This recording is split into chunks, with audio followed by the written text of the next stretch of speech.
Gargantua et les beaux propos qu'il tint en soupant. Chapitre 39. Quand Gargantua fut attablé et qu'ils eurent bafferé les premiers morceaux qui leur tombaient sous la dent, Grangousier commença à raconter l'origine et la cause de la guerre déclenchée entre Picrocole et lui-même. Il en arriva au moment de narrer comment frère Jean des Entomeurs avait triomphé lors de la défense du clos de l'abbaye. Il fit son éloge et plaça sa prouesse au-dessus de celle de Camille, Scipion, Pompée, César et Thémistocle. Gargantua demanda donc que sur l'heure on l'envoyât quérir pour délibérer avec lui de ce qu'il convenait de faire. Son maître d'hôtel, selon leur volonté, l'alla quérir et le ramena joyeusement avec son bâton de croix sur la mule de Grangousier. Quand il fut arrivé, ce furent 1000 gentillesses, 1000 accolades, 1000 salutations. « Eh, frère Jean, mon ami, frère Jean, mon grand cousin, frère Jean, de par le diable, l'accolade, mon ami, à moi l'embrassade, viens là mon couillon, que je t'éreinte à force de te serrer dans mes bras. » Et frère Jean de jubiler. Jamais nul homme ne fut si aimable ni gracieux. « Là, dit Gargantua, sur une escabelle, ici, au bout, à côté de moi. »« Je veux bien, dit le moine, puisque tel est votre bon plaisir. Page, de l'eau, donne, mon enfant, donne, elle me rafraîchira le foie.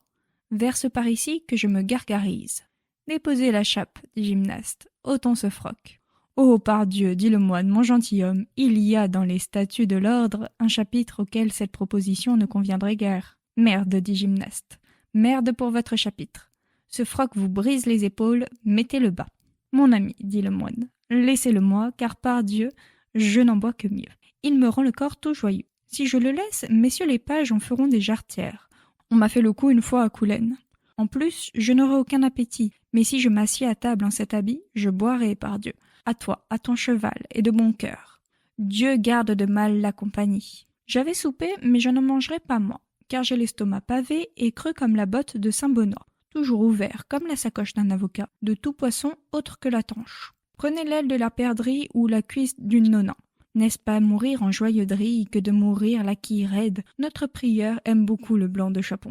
En cela, dit Gymnaste, il ne ressemble point au renard, car il ne mange jamais le blanc des chapons, des poules et des poulets qu'ils prennent. Pourquoi? Dit le moine.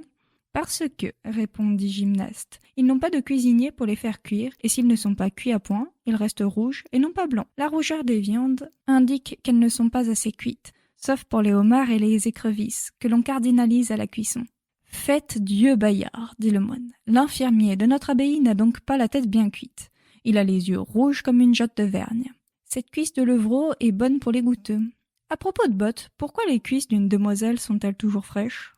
Ce problème, dit Gargantua, n'est ni dans Aristote, ni dans Alexandre d'Aphrodise, ni dans Plutarque.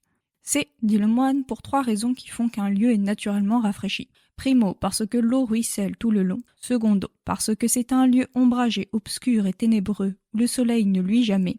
Et troisièmement, parce qu'il est continuellement éventé par les vents du trou de bise, de la chemise et en complément de la braguette. Et allez, page, à la boisson, crac, crac, crac, que Dieu est bon de nous donner ce bon piot. Je confesse, Dieu, si j'avais vécu au temps de Jésus-Christ, j'aurais bien empêché les Juifs de le prendre au jardin des Oliviers. Le diable m'emporte si je n'eusse pas coupé les jarrets à messieurs les apôtres qui s'enfuirent si lâchement après avoir bien soupé et laissèrent leur bon maître en difficulté. Je crains plus que le poison un homme qui s'enfuit quand il faut jouer du couteau. Ah, que ne suis-je roi de France pour 80 ou 100 ans.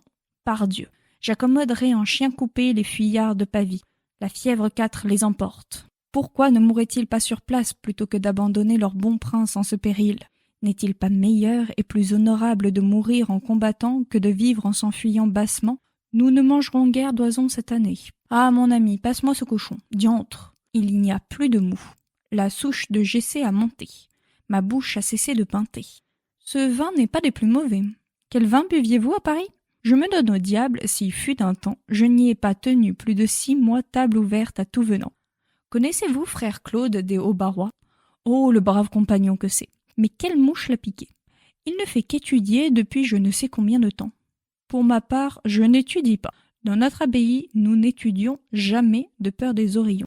Feu notre abbé disait que c'est une chose monstrueuse que de voir un moine savant. Par Dieu, monsieur mon ami, les plus grands clercs ne sont pas les savants les plus meilleurs. Vous n'avez jamais vu autant de lièvres que cette année. je n'ai pu récupérer ni autour ni tierceler nulle part. Monsieur de la Bellonnière m'avait promis un lanier, mais il m'a écrit il y a peu qu'il était devenu pantois. En 7 ans, les perdrix vont nous manger les oreilles.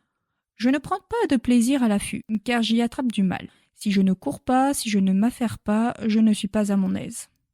Il est vrai qu'en sautant les haies et les buissons, j'y laisse du poil de mon froc. J'ai récupéré un joli lévrier. Je me donne au diable si un lièvre lui échappe. Un laquais le menait à monsieur de Maulévrier. Je l'ai détroussé. Ai-je mal fait? Nenni, frère Jean, dit Gymnaste. Nenni, nenni. De par tous les diables, nenni.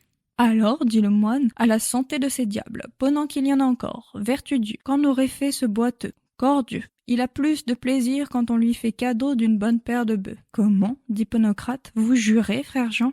Ce n'est, dit le moine, que pour orner mon langage. Ce sont couleurs de rhétorique cicéronienne.